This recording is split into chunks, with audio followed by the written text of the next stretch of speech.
Il y a des films qui entrent dans la légende autant pour leur réussite cinématographique que pour leur production chaotique ou au moins étrange. Ensuite, il y a la descente en enfer de certains acteurs ou actrices.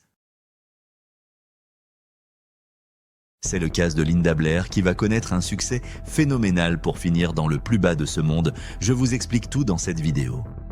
Mais commençons par des anecdotes surprenantes durant le tournage du film, ensuite nous irons vers la descente aux enfers de la jeune actrice. L'Exorciste remporta en 1973 l'Oscar du meilleur scénario et celui du meilleur son. Ce grand succès de l'épouvante, signé William Friedkin. 11 minutes ont été rajoutées au montage initial, dont la fameuse scène dite de la marche de l'araignée. L'équipe a utilisé des bruits de cochon qu'on égorge pour le moment où le démon sort du corps de Regan. La scène où Regan vomit sur le père Karras était une erreur. Le vomi aurait dû arriver sur le torse de l'acteur, le projecteur était dévié.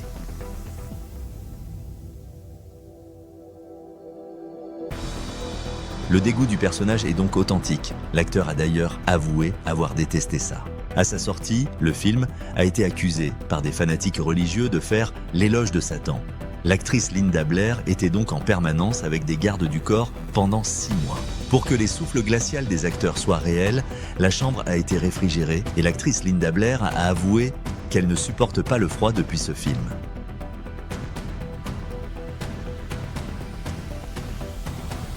Pendant le film, on voit des images subliminales d'un démon à tête blanche qui sont en fait des essais de maquillage rejetés pour le visage de Linda Blair. L'actrice de Regan, Linda Blair, et la doubleuse de la voix du démon Mercedes McCambridge ne se sont jamais rencontrés.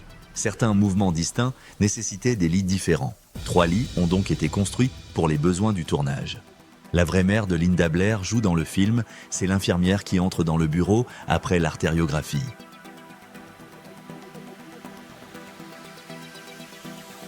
Jack Nicholson et Al Pacino étaient parmi les prétendants pour le rôle du père Karras, mais c'est finalement Jason Miller qui a été choisi. Le démon qui habite Regan s'appelle Pazuzu, mais il n'est pas nommé ainsi une seule fois dans le film. De plus, durant un dialogue avec le père Karras, il ment et affirme être le diable. Dans la scène originale de la marche de l'araignée, Regan sortait une longue langue de serpent et essayait d'attraper Sharon. S'il est indéniablement l'un des films d'horreur les plus célèbres de tous les temps, L'Exorciste a aussi été un succès commercial extraordinaire en rapportant pas loin de 400 millions de dollars dans le monde via sa sortie en salle.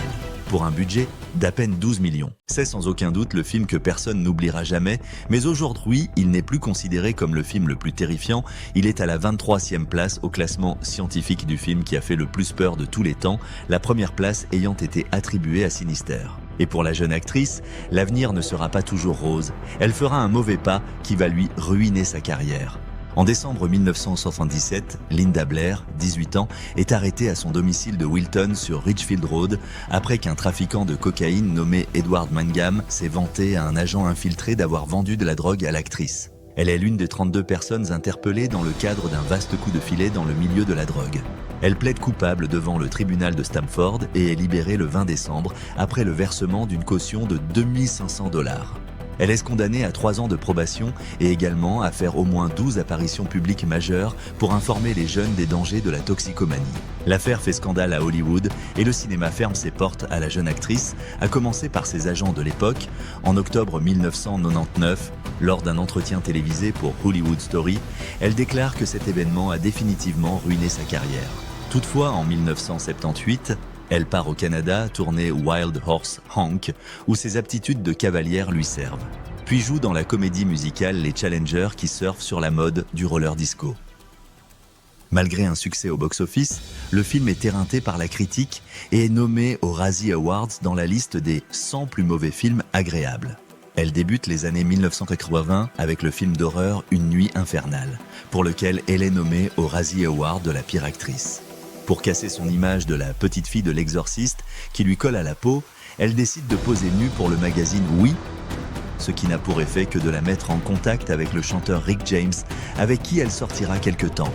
Leur relation se termine cependant après que Blair soit tombée accidentellement enceinte et qu'elle ait avorté à l'insu de James. Ensuite, elle joue dans une parodie de l'exorciste intitulée « Y a-t-il un exorciste pour sauver le monde ?»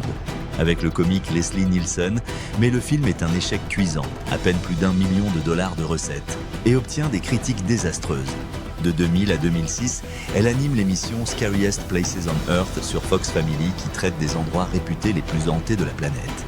En 2006, Eric Kripke fait appel à elle pour un épisode de la série Supernatural intitulé La main de la justice, où elle joue le rôle d'une détective enquêtant sur un meurtre. Voilà comme une carrière promettante s'est transformée en véritable cauchemar pour cette jeune actrice pleine de talent. Elle dirige aujourd'hui la Linda Blair World Heart Foundation, une organisation dédiée au sauvetage et à la réhabilitation des animaux maltraités, négligés et abandonnés dans les rues difficiles de la région de Los Angeles. Quoi qu'il en soit, ce film sera gravé à jamais dans nos esprits.